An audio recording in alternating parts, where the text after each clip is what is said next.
Welcome back to From the Pages of Pro Wrestling Illustrated, the December 1994 issue.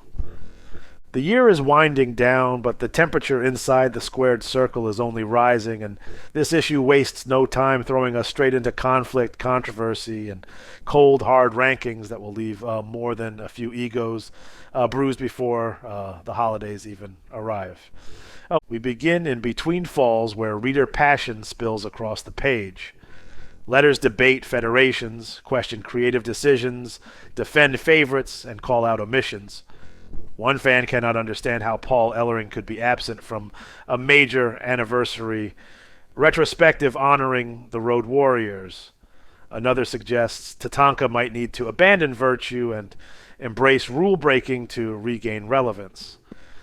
There are debates about WCW versus the WWF, frustrations about cartoonish characters, and the unmistakable electricity of fans who still believe this sport belongs to them. Even the 10 years ago in PWI look back reminds us how quickly fortunes shift. Champions rise, vows are made, and sometimes history ends in tragedy. The past is never far away. Ringside with Bill Apter captures a wrestling world in transition. Hulkamania is alive in WCW. Hogan defeats Ric Flair for the world title at Bash at the Beach. Paul Orndorff and Paul Roma seize tag gold. Steve Austin retains the United States title. Lord Steven Regal defends the television title. Arn Anderson shocks the faithful. Tatanka's temper flares. Owen Hart keeps chasing Bret in 60-minute encounters. The business is unstable, shifting beneath its own weight. From the desk of Stuart M. Sachs zeroes in on the Hogan-Flair collision. 3 days. That is all it took for history to tilt. Flair, who once conquered the North, now faces a different battlefield in Orlando. Hogan, larger than life and backed by spectacle, enters to deafening cheers. Flair promises he is not finished. He demands a rematch. Pride and legacy hang in the air thicker than sweat.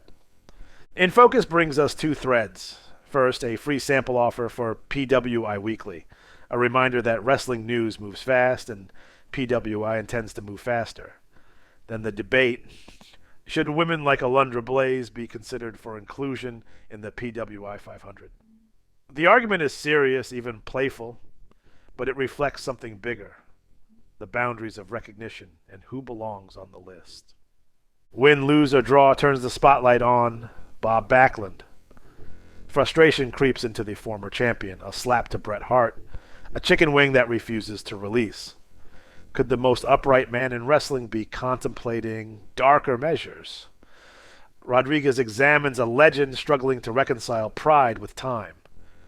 The steel cage examines Ric Flair more closely. The finger points, the veins bulge, the voice roars. Yet Orlando cheers Hogan. Flair demands respect, demands a rematch, demands acknowledgement that he is still the man. But in wrestling, declarations are not enough. You must prove it.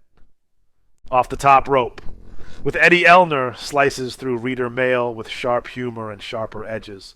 Comparisons between Hogan and Darryl Strawberry. Questions about Bret Hart filling Hogan's shoes. Opinions about men on a mission. Elner gives no comfort. Only commentary.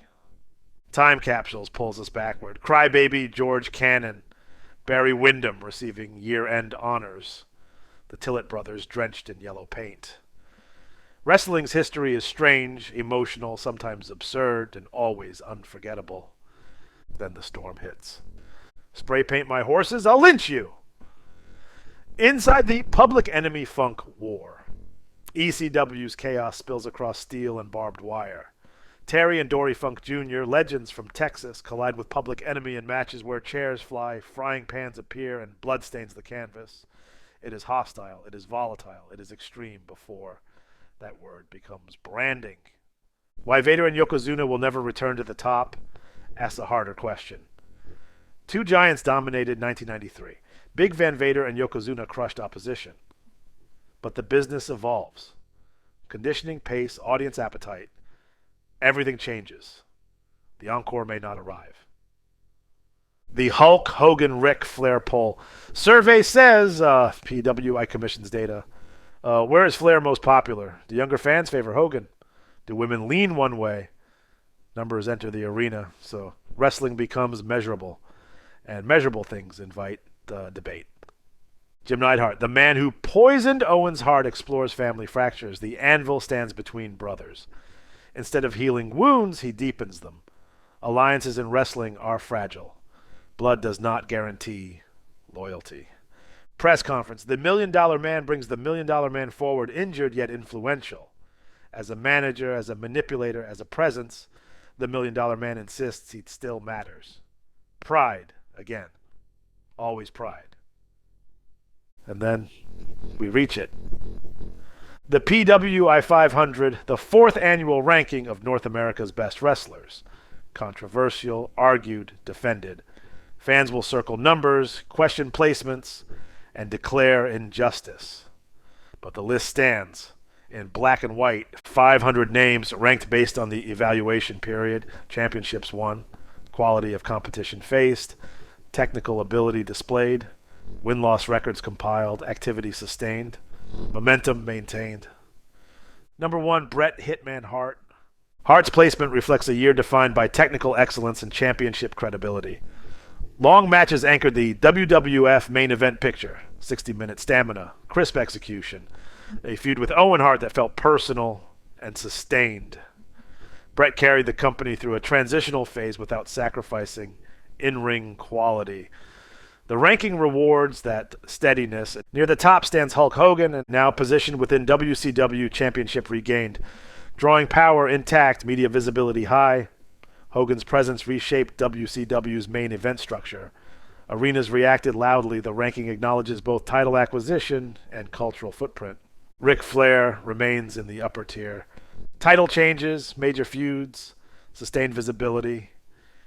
Even when losing, Flair remained central to the conversation. Longevity factors heavily into placement. Shawn Michaels climbs within the elite ranks. Intercontinental title prestige, athletic risk-taking, growing reputation for delivering standout matches. Michaels' upward trajectory is unmistakable within the evaluation period. Randy Savage holds strong positioning, high-profile feuds, consistent visibility, emotional intensity that continues drawing audience investment. Big Van Vader earns his place through dominant stretches, physical intimidation, championship stature, high-impact performances that shaped WCW programming for much of the evaluation window. Owen Hart secures placement through sustained momentum, major storyline involvement, technical sharpness, rivalry with Bret that elevated both men. Sting maintains upper-tier status. Continued positioning in WCW's championship orbit, strong crowd reactions, ongoing relevance within major feuds. Lex Luger remains high due to positioning and activity. Main event exposure, title pursuits, sustained television presence. Yokozuna's placement reflects the weight of his championship reign within the evaluation window, even as questions about long-term sustainability appear elsewhere in the issue. The top 10 reflects the industry's diversity at this moment. Technical masters, cultural icons, super heavyweights, rising stars, established veterans, each ranking grounded in measurable activity. And then the rest of the 500 unfolds. Tag specialists, regional champions, up-and-comers, building resumes, veterans holding on to relevance, wrestlers placed in the 300 still fighting to climb. Wrestlers in the 400 still proud to appear on the list at all. Readers would circle names, compare placements year over year, argue about who deserved higher, debate who was overrated. That conversation was part of the experience. And throughout the issue, advertisements formed the texture of the era. WCW Collector's Series specials promise Sting's Guide, poster magazines, puzzles, and yearbooks. Combination subscription offers encourage readers to bundle PWI, the wrestler, and Inside Wrestling for savings. Back issue collectors extravaganzas offer past milestone editions for $5 each. An IWA challenge invites readers to create imaginary wrestlers and compete by mail for $1 per match. A concert hotline advertises airfare, hotel, limousine rides, and sweepstakes entries for $2.99 per minute. Free PWI weekly copies require only a self-addressed stamped envelope. These ads are not interruptions. They are the ecosystem, wrestling as hobby, obsession, mail order culture, and community. December of 1994 captures the sport in motion.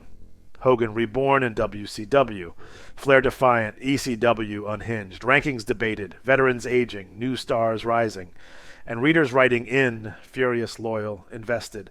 This is not a quiet winter issue, it is a turning point issue. The ground is shifting beneath giants and technicians alike. See you next time. Farewell from the Empire State.